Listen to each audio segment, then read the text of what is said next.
Ayan po mga ka-G, nandiyan po na kami. Kinuha namin po yung aming cortina at ready na po ang 3-4J curtains para mag-install po. Ayan, update ko po kayo pagka pupunta na po kami doon sa kabitan namin.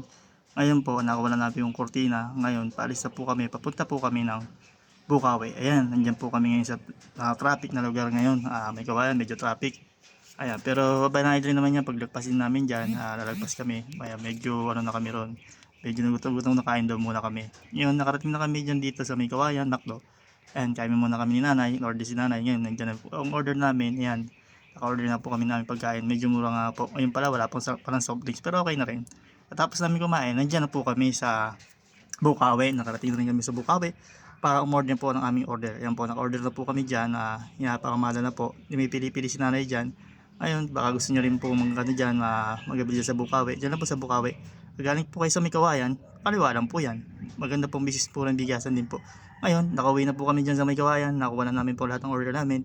Ayan, nandito kami sa tindahan. Binuhat naman, pininda namin, binuhat na po namin yan mga bigas para itinda naman namin. Kaya kung gusto nyo mag-order, dito lang po kayo, PM lang po kayo sa G, dito po sa akin, Jerry Diaz. Yan po. Salamat po. Wow! Bye-bye.